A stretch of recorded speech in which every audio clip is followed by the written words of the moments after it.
Vamos ficar de pé e abra a sua Bíblia no livro de Marcos, capítulo 4. Marcos, capítulo 4, começando do versículo 35 até ao 41. Marcos, capítulo 4, versículos 35 a 41. Vou esperar um pouquinho para que todos possam acompanhar a leitura.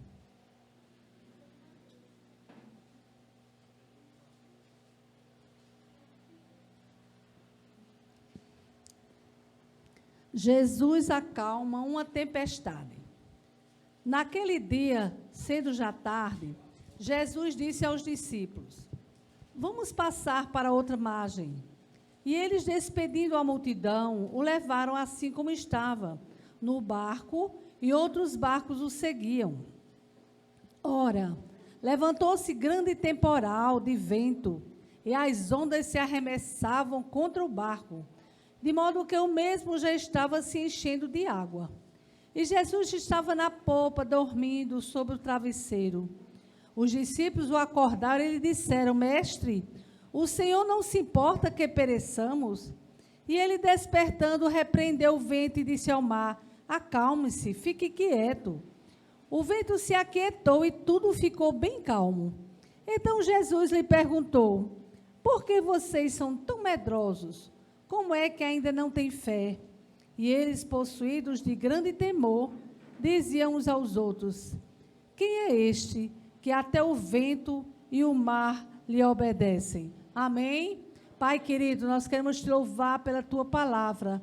Nós queremos te louvar, Senhor, porque a tua palavra é vida, é libertação, é salvação. Nós queremos te louvar porque a tua palavra, Senhor, penetra no nosso coração. E nesta noite pedimos em nome de Jesus que o teu Santo Espírito fale mais uma vez ao nosso coração. Dê a cada minuto desta meditação, Senhor, o alimento que nossa alma precisa nesta noite. Te peço, Pai, em nome de Jesus. Amém. A igreja pode sentar. Aqui é uma passagem, queridos, bem conhecida nossa, né? A gente já viu tanto pregar nesta passagem bíblica. Mas eu creio no que a Bíblia diz, que a palavra de Deus renova-se cada vez que nós meditamos nela. A palavra de Deus é viva, é eficaz, é maravilhosa, e sempre ela se renova. E a cada vez que lemos a palavra, sempre temos lições novas para aprendermos. E no texto que nós lemos, Jesus acalma a tempestade, há coisas interessantes que precisamos meditar nesta noite e guardar no nosso coração.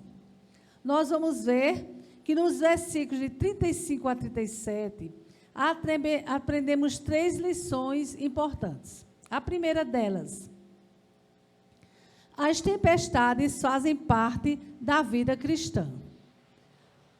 Sempre foi assim. Todos que andaram com Deus, todos que tiveram experiência com Deus, tiveram suas experiências também com momentos de tempestades. A vida cristã, a vida com Deus, o andar com Deus não é só rosas, não são só maravilhas, não é só alegrias. O próprio Jesus, quando andou aqui na terra, no seu ministério terreno, ele teve seus momentos difíceis. Jesus, com natureza humana, ele chorou, ele inquietou-se. Aqui no texto ele estava dormindo. Então, Jesus teve muitas experiências interessantes no lado da sua humanidade, que realmente até a tentação. Nós vemos que Jesus passou por estreitos também. Jesus passou por dificuldades. Jesus passou por experiências tremendas. E Jesus, certa vez, disse: quem quiser vir após mim, negue-se a si mesmo, tome o quê? A sua cruz e siga-me.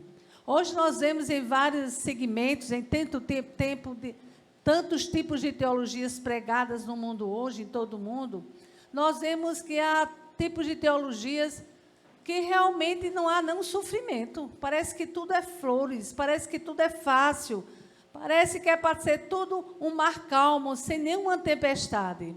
Nós vamos ver nas experiências dos discípulos, nas experiências da primeira igreja, na igreja primitiva, até hoje em nossos dias, e continuará enquanto Jesus não vier.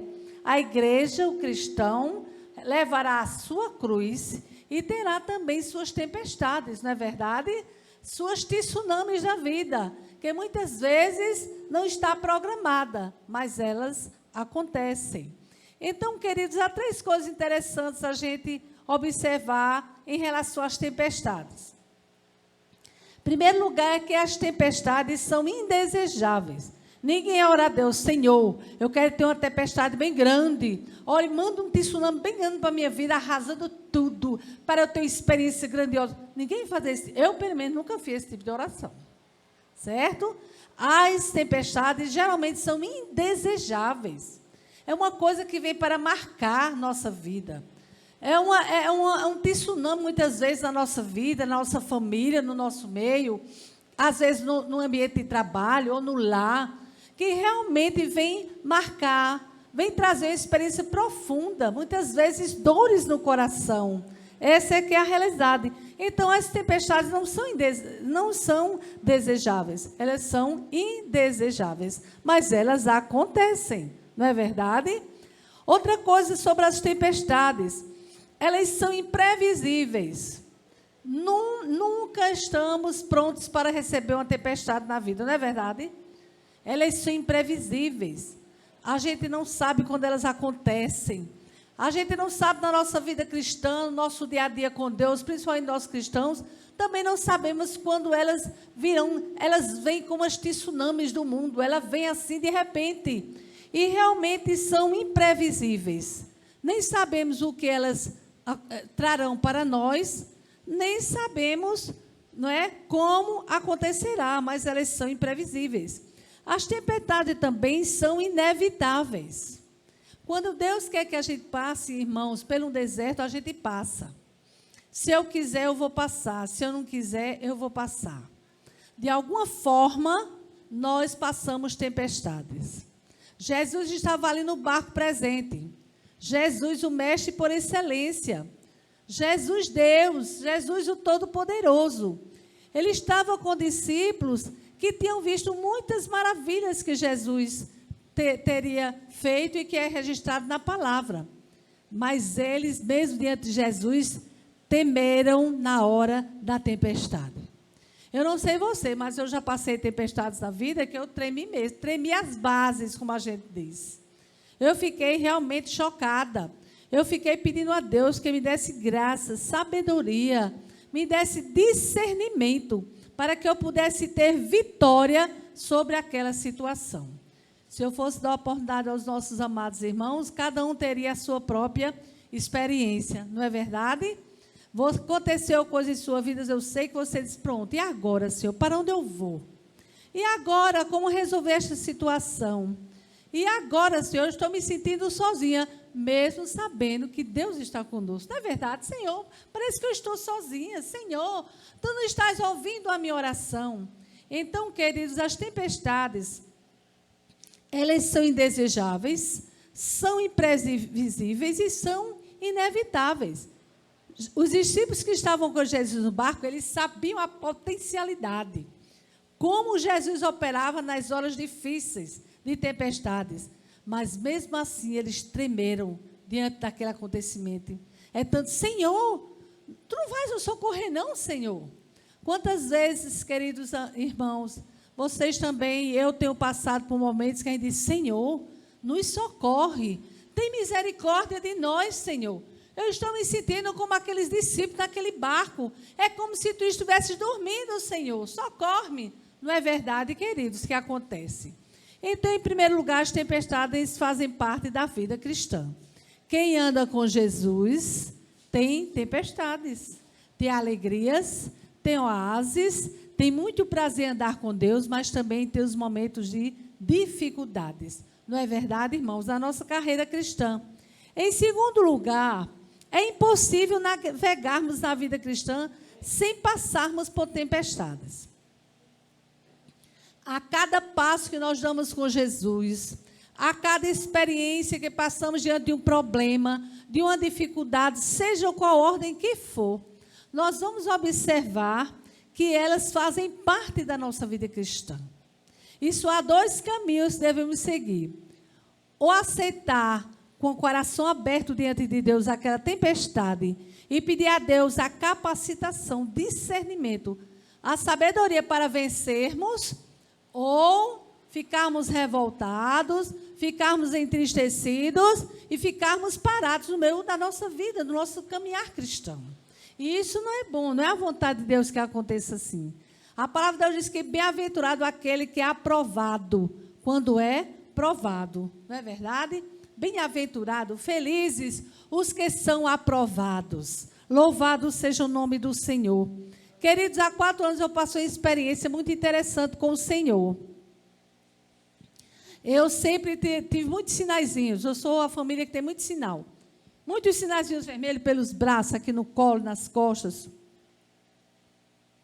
E de vez em quando eu ia para a médica de pele e tirava muitos sinais. Eu tirava até 100 sinaizinhos assim, miudinhos. Eu digo, tiro logo tudo, eu aguento firme, vá tirando.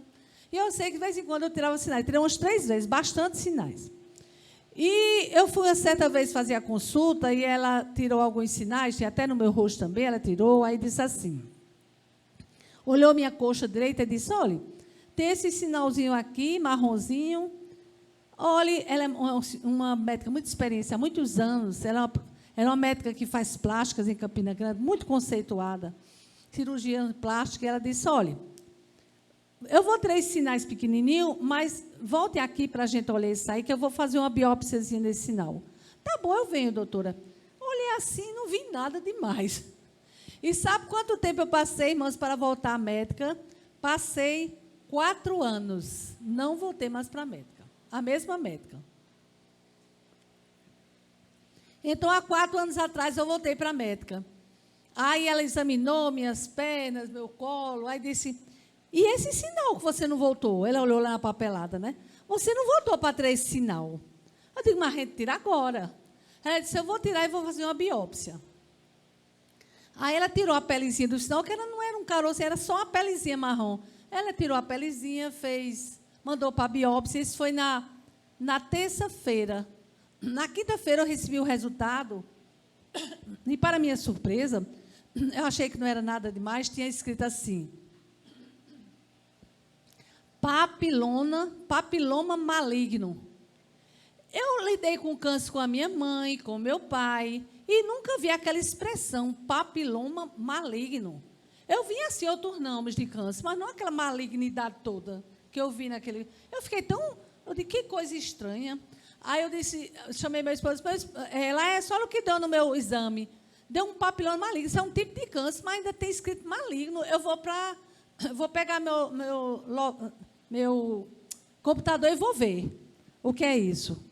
Aí abri, aí tinha papiloma maligno. Aí dizia assim, que era um câncer muito agressivo, que de onde ele estava localizado ia direto para a circulação sanguínea, que afetava o cérebro pela circulação sanguínea. Isso tudo eu lendo, sabe? Calmamente na minha casa. Para o cérebro, e quando...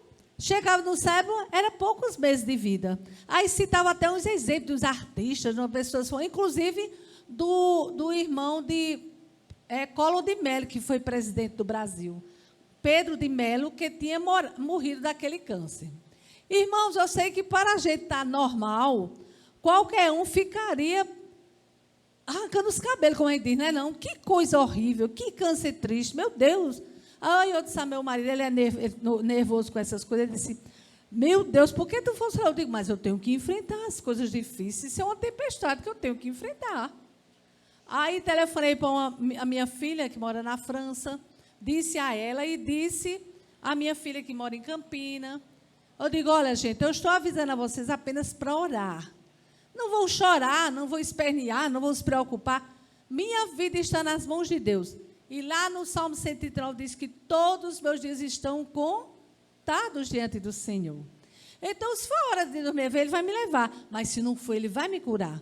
Eu quero que vocês fiquem tranquilos, como eu estou, crendo que Deus é Senhor na minha vida. Mas eu ia levar, irmãos, esse exame na terça-feira da outra semana. Aí, passaram uns dias, eu esperei a terça-feira, e quando cheguei lá, e fiquei só orando, vamos só orar? Quando eu cheguei na médica, a menina disse, olha, a médica hoje vai chegar muito atrasada, viu? Ela vai chegar muito tarde. Você vai fazer o quê, Marisa? Isso que eu já tinha ido outras vezes. Eu disse, não, vou só mostrar aqui um exame que eu recebi de biópsia. Ela achava que não era nada demais. Aí ela me viu toda normal, né? Aí ela disse, Marise, então deixa para vir daqui uns 15 dias, você traz esse exame. Porque, olha, agora, se fosse uma coisa séria, como a gente perdeu a semana passada uma cliente assim, que estava com câncer horrível, era um papiloma maligno, ela disse para mim, então vocês mostravam hoje, mas deixa para mostrar daqui a uns 15 dias, e eu calada. Eu aprendi com minha mãe e com minha avó, quem tem vergonha não faz. Se eu fosse dizer àquela moça que dá meu exame, eu ia ficar super, né, constrangida. Eu não disse nada. Eu só fazia assim, olha, meu amor, eu vou esperar assim mesmo. Eu vou resolver isso hoje. Aí esperei ainda um bom tempo, porque ela estava muito ocupada, tinha chegado atrasada. E ela me levou para uma salinha assim, olhou meu exame, olhou, aí disse, ô Marises, é o seguinte, esse exame aqui, ela nem sabia que eu tinha olhado na internet. Esse exame aqui deu um câncer muito agressivo. É um problema muito sério, mas eu tenho uma coisa, boas novas para dizer, uma coisa boa. Eu disse, o que é, doutora? O que é que a senhora pode dizer boa aí de mim? Ela disse, olha, apesar de todos esses anos que a senhora teve este câncer aí, horrível, ele não foi para a sua circulação sanguínea. Amém, irmãos? Glória a Deus, é milagre de Jesus. São as tempestades que se levantam, mas Jesus é poderoso para mudar as situações. Aí eu disse, glória a Deus. Ela disse, olha, a senhora pode andar agora ajoelhada, porque eu nunca vi um caso desse aqui. Minhas clientes que eu recebi com esses problemas já faleceram com breve tempo. Mas aí é um milagre de Deus na sua vida. Ela é bem católica. É um milagre de Deus na sua vida. Olhe, a senhora, isso foi um merecimento. Eu digo, não, senhora, não foi merecimento. Eu disse, doutora, a gente não recebe nada de Deus por merecimento. É pela graça de Deus. Louvado seja o nome do Senhor, irmãos. Todas as atitudes de Deus para nós, de amor, é pela graça dEle, pelo amor dEle, nós não merecemos.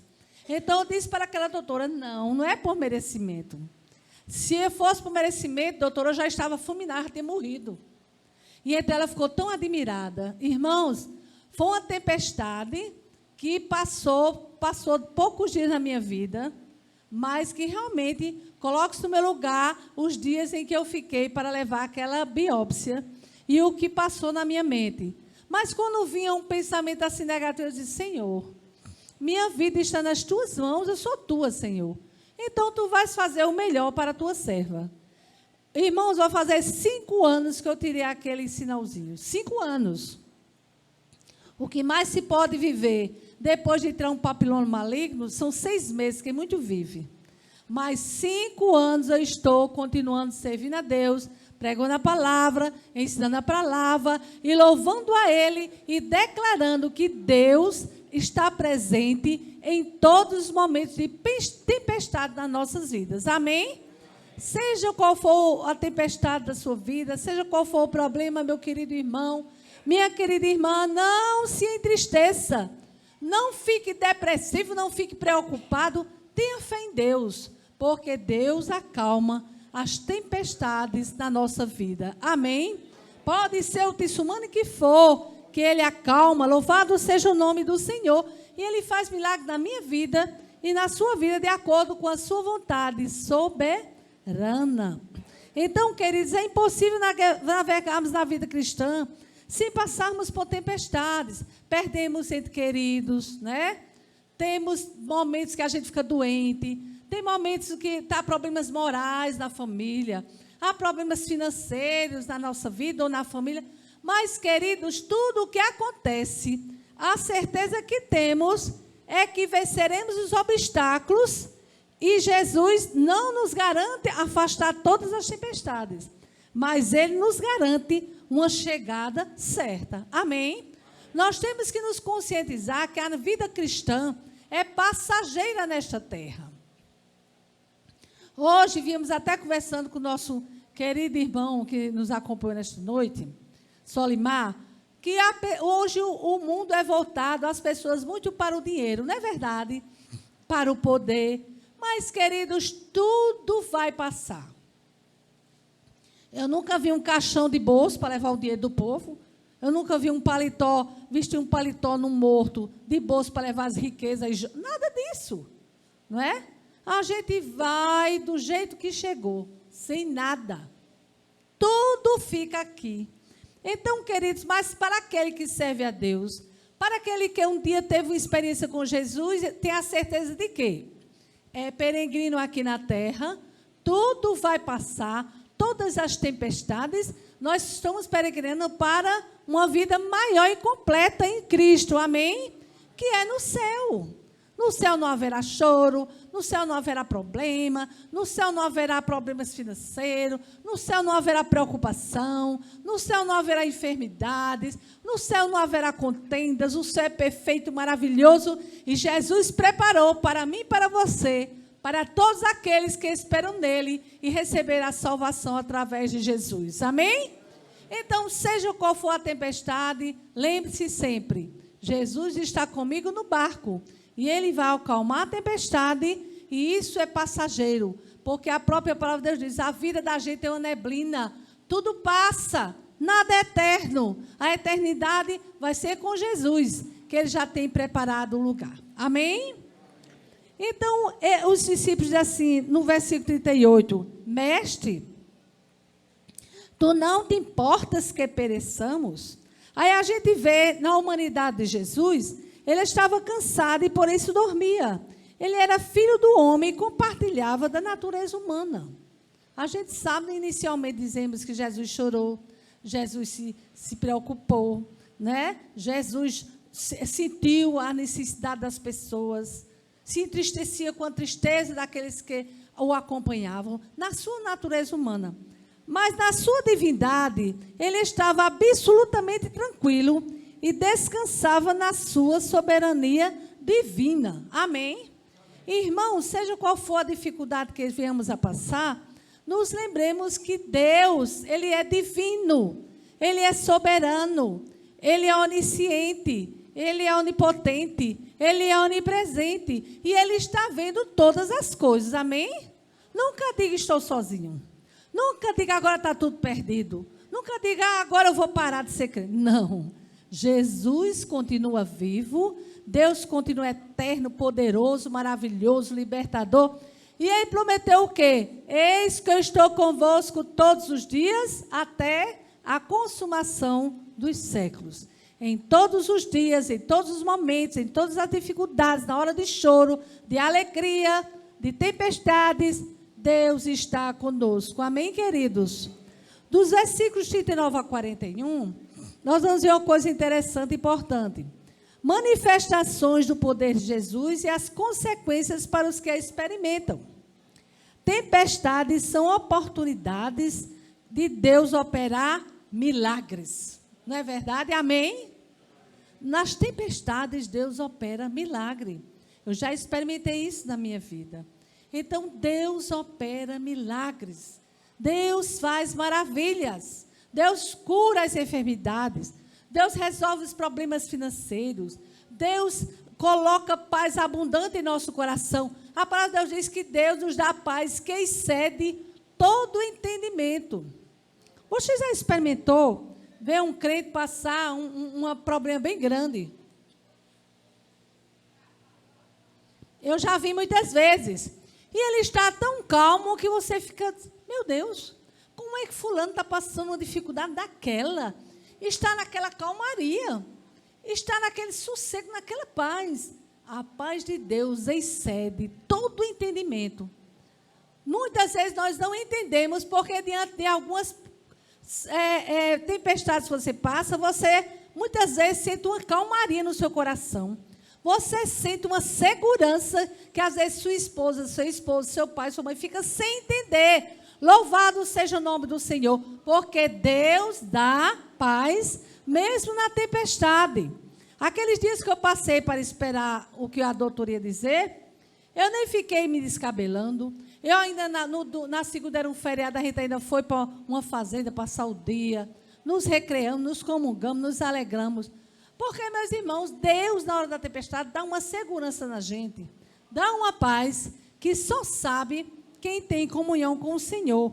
Louvado seja o seu nome. Então, nas tempestades, Jesus faz milagres. As tempestades são necessárias para revelar a qualidade da nossa fé. Aí você pode dizer, mas como é a qualidade da fé? Não só tem uma fé, não só tem uma qualidade de fé. Então, nós vamos ver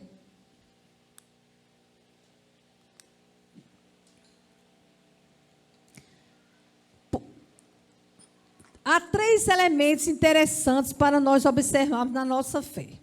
Vamos atentar para isso. Em Atos, capítulo 2, versículo 37, Pedro está discursando, depois daquela maravilha do Espírito Santo ali na igreja de Jerusalém, depois do derramamento do Espírito Santo, o apóstolo Pedro está ali falando das maravilhas de Jesus, falando o recado de Deus para aquele povo.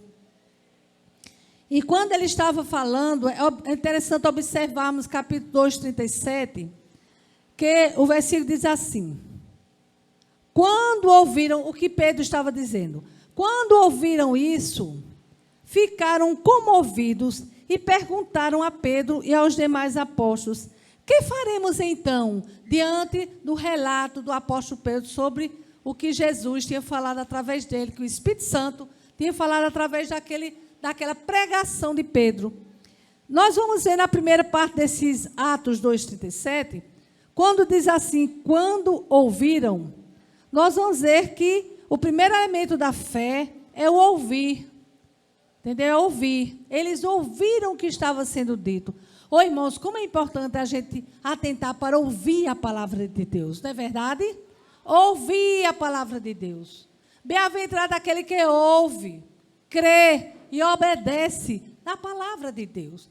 Então, eles ouviram, ali era o intelecto. Ele estava usando a sua mente para aguçadamente ouvir o que o apóstolo Pedro estava dizendo. Depois de ouvirem isso, ficaram comovidos.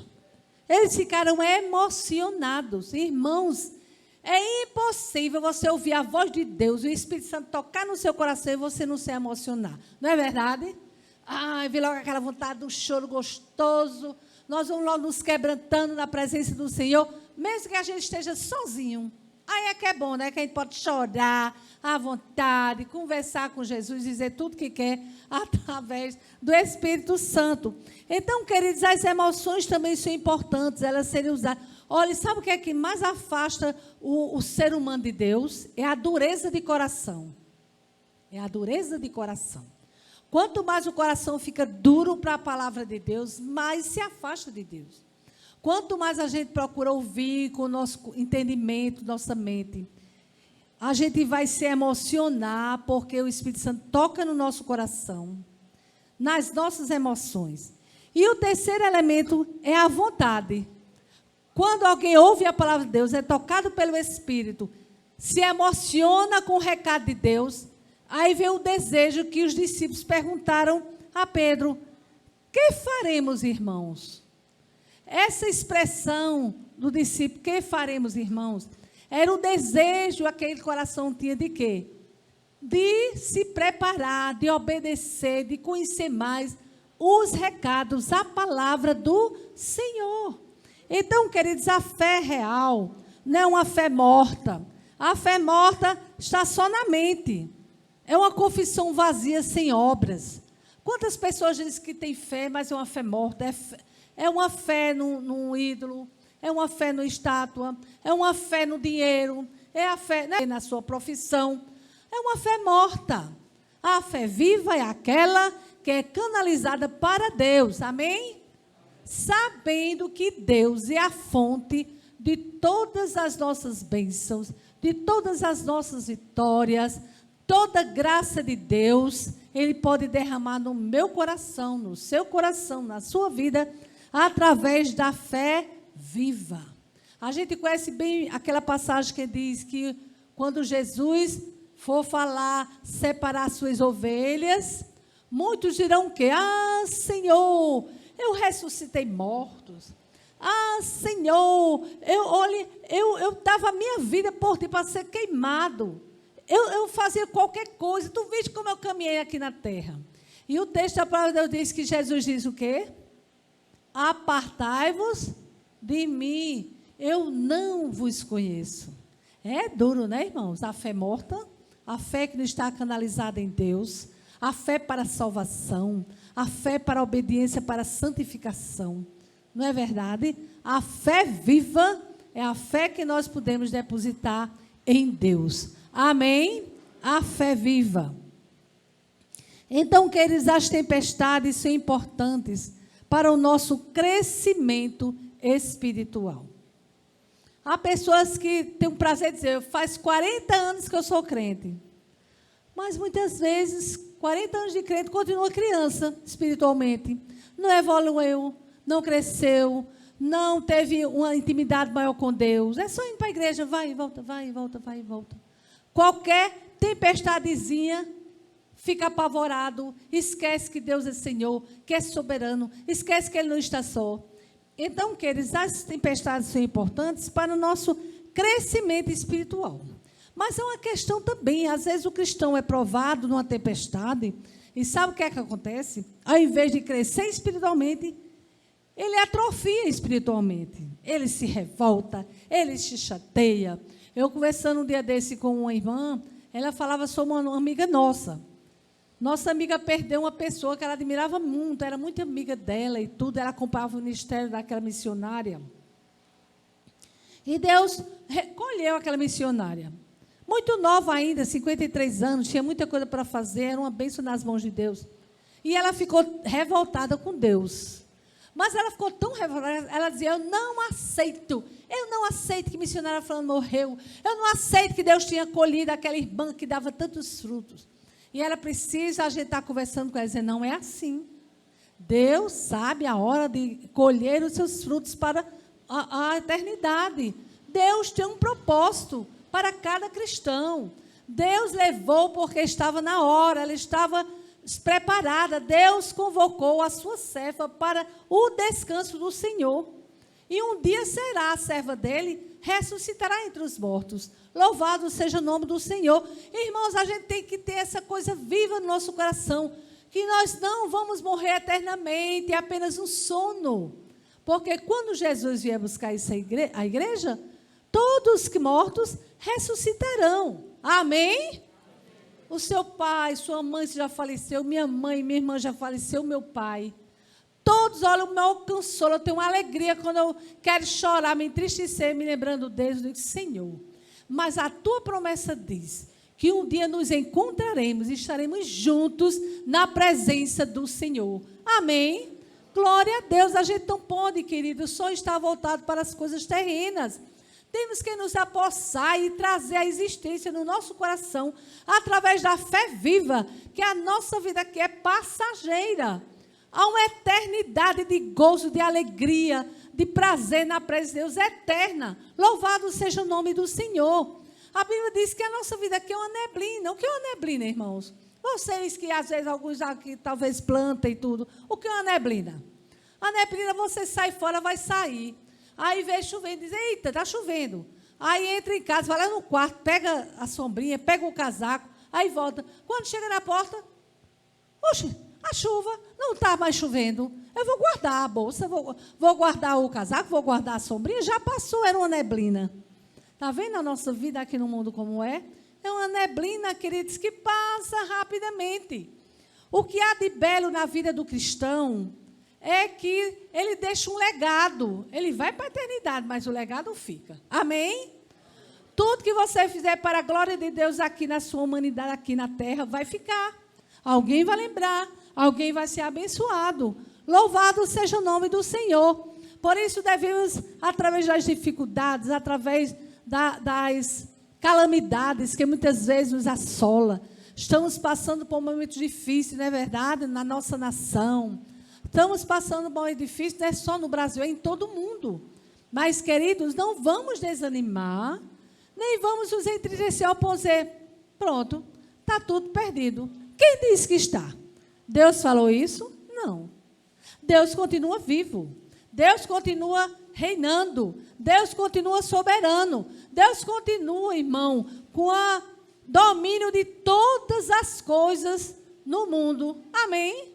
Ele tem o domínio. E só acontece o que ele já traçou o plano de acontecer. Nada vai fugir à vontade soberana do Senhor. Amém? Então, queridos, vamos aprender nesta noite que devemos encher o nosso coração da fé verdadeira. Vamos nos lembrar que os discípulos, que a gente pode ser tentado a querer fracassar, fraquejar na hora da tempestade, como os discípulos fizeram na presença de Jesus. E vamos nos lembrar que a fé morta para nada serve. A fé viva é aquela que crê que mesmo diante de todas as dificuldades, eu não estou sozinha. Amém? Você não está sozinho. Louvado seja o nome do Senhor. E nós vamos ser provados a nossa fé, mas no final seremos triunfantes. Louvado seja o nome do Senhor. Porque Deus não muda. Olha, pode mudar político, pode mudar. O que mudar? Mudar regime, mudar tudo. Mas Deus não vai mudar. Amém? Deus é imutável, é um dos atributos de Deus. Louvado seja o nome do Senhor. E nós devemos realmente saber que nas tempestades há uma oportunidade de crescimento espiritual para aqueles que confiam, esperam e dependem de Deus. Amém? Que Deus nos abençoe.